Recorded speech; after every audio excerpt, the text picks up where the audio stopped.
Oh, Just here to make sure that people don't crowd and or jump in. don't jump in, okay. Yes. Oh, yeah, the question. Oh, I know, it was so nice.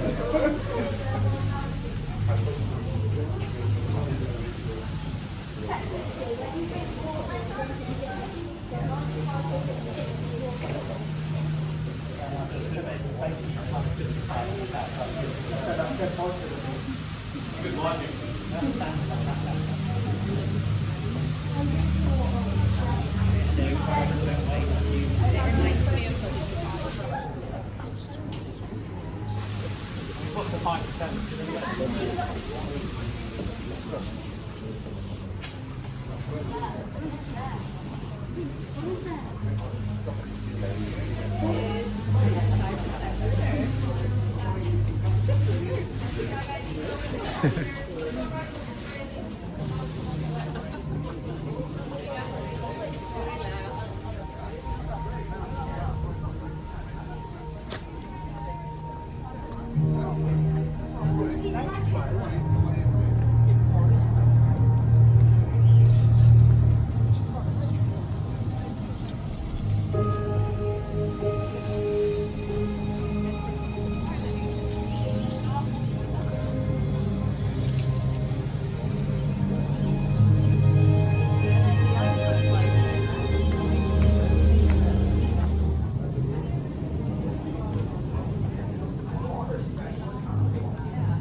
It's going to be a nice video.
Here at St. James's Gate, we've been working with Irish barbecue farmers and maltsters for generations.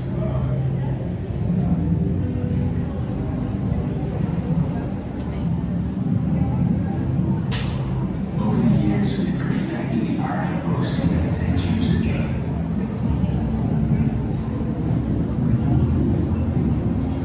We roast at exactly 232 degrees. Any higher, the barley catches fire. Any lower, the beer won't develop its unique character. It's our roasted barley that gives Guinness its iconic colour, taste, and aroma.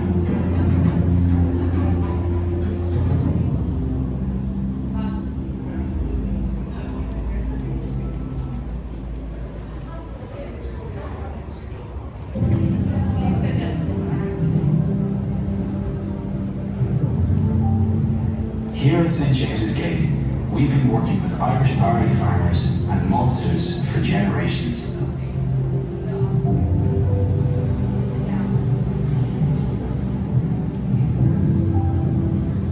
Over the years, we've proposed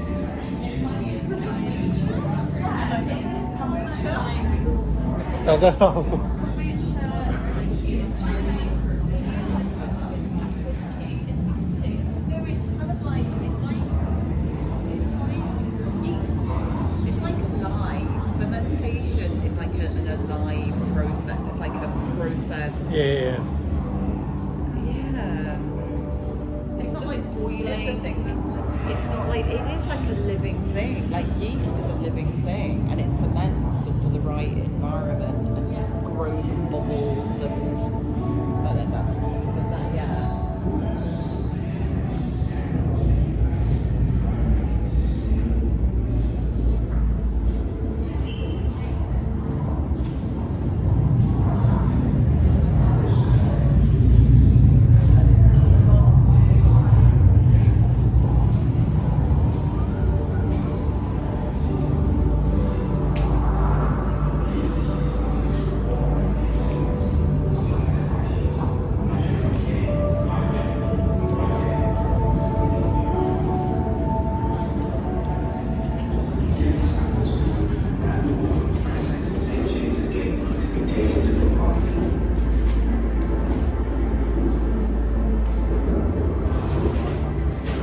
That's the largest step in the room.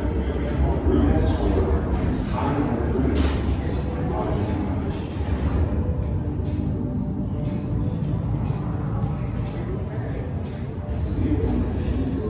Imagine that being your job, buying the Guinness.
Master Cooper, Dick Flanagan, will take us step by step through all the stages, from the first rough listing with the axe, to the final driving home of the chime with them all.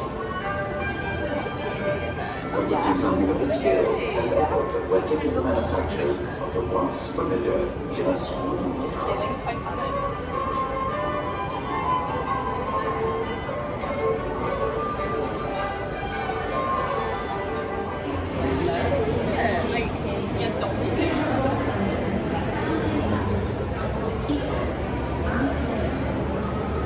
Arthur Guinness maintained a legacy of goodness that spanned 3 centuries. He was governor of the local meat hospital and founded Ireland's first Sunday school.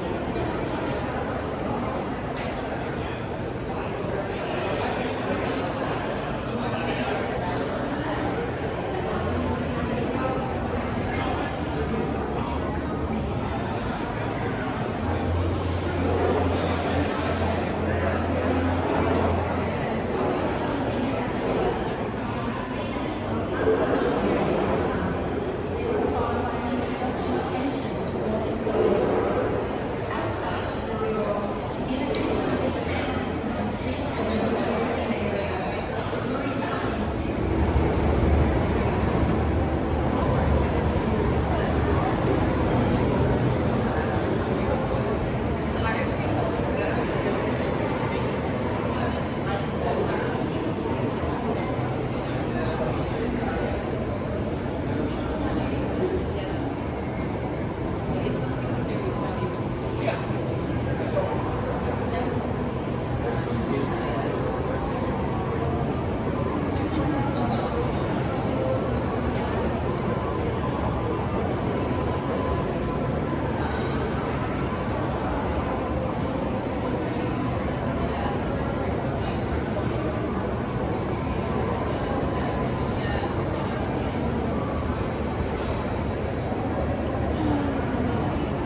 gonna need to pay to come to the Guinness store, else I can just feed vicariously. Yeah.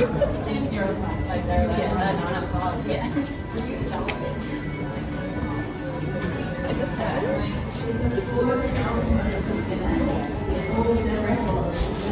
Smell. The smell is bananas. Ooh, smell that.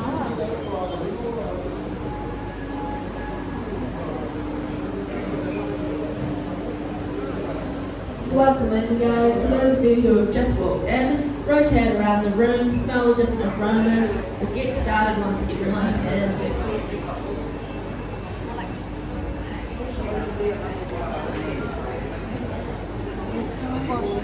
To a nice bright white room, and hopefully your senses are awake and ready to taste some Guinness.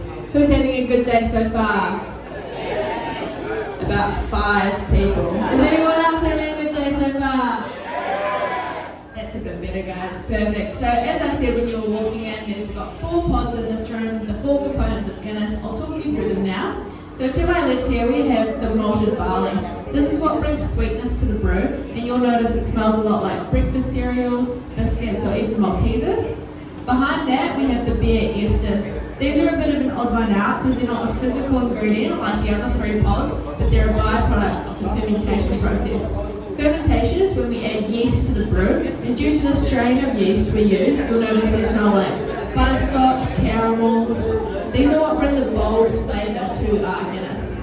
Then to the back there, towards those guys at the back of the door, we've got our hops. Our hops were those long vine-like plants that you might have seen in the ingredients section. They are what bring the freshness to the brew, and that counteracts that sweetness that we have over the side of the room. They also act as a natural preservative, so they're what keep the beer fresher for longer. You'll notice from that pod aromas much like citrus or earthy. And finally, my personal favourite, and a lot of people's favourite, is the roasted barley. We roast all our own barley on site. In fact, we're the largest brewery in the world to do so. It's roasted at 232 degrees Celsius. Any higher than that, it catches on fire. Any lower than that, you don't get that deep, rich, roasted flavour we all know Guinness for. You'll notice the aromas coming from this pod are much like coffee and dark chocolate, and that's because they're roasted in a very similar way to coffee beans and cocoa beans. This is also responsible for the colour of Guinness. You might think Guinness is black or brown, but in fact it's a deep ruby red. You'll be able to see this when you hold your pint at the gravity bar up to the natural light, and it's of that deep ruby red colour. So all 4 of these components combine to make a pint of Guinness, no matter how big, or today, how small and cute. I see some disappointed faces out there, guys. Do not worry, this is not your complimentary pint. You'll be getting that later. This is just your sample. I'll invite you up to get yours shortly. A couple of rules before then. The drinking age in Ireland is 18. If you're under the age of 18, please don't approach the bar. And we do have a challenge to 25 policy, so if you look under the age of 25, we may ask for your ID. Don't be offended if we do ask you, and don't be offended if we don't ask you, guys. You all are gorgeous. And finally, the most important thing is that we are not drinking our sample in this room.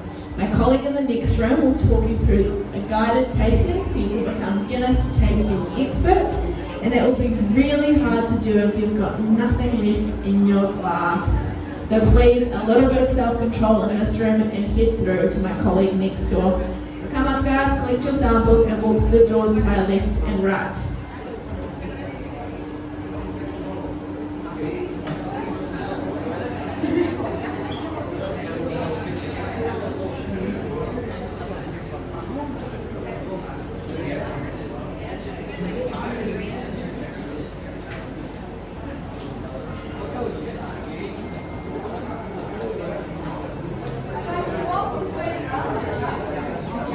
Just go down, come on.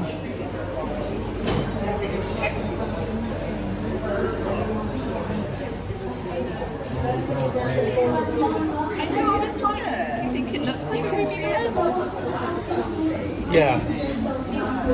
Yeah, so everyone is in the room, so we can do a guided tasting all together. And I promise you the guided tasting will be much more enjoyable if you're not doing it with an empty glass. If you have something less to taste, it will be much better. So come on in. I'm going to try not block the doors. You can move all the way across the front here. We're not going to be drinking just yet. Perfect, so I think we have just about everyone, so I'm going to get started. Hello, and once again, welcome to the second part of your tasting experience here at the Guinness Storehouse. This room that you've just walked into is called the Velvet Chamber. This is where you're going to become Guinness tasting experts.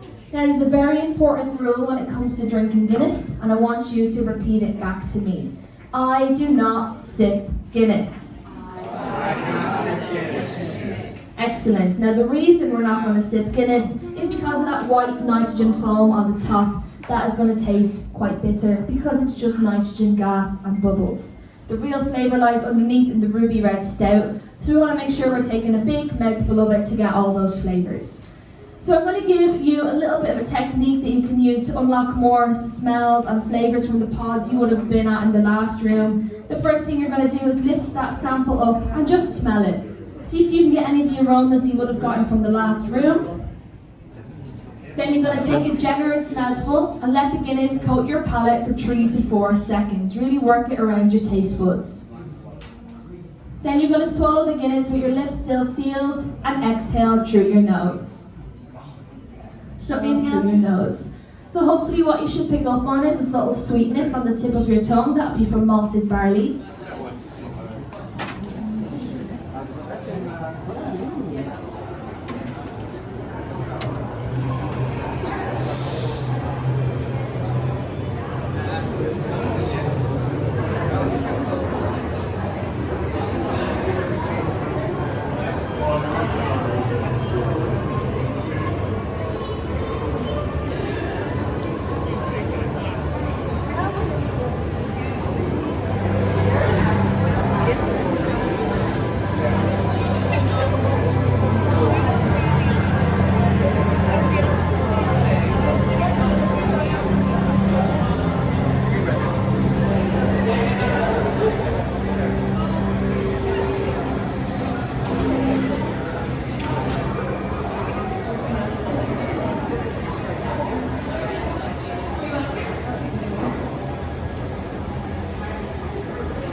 And it's just like you come up, isn't it? It's like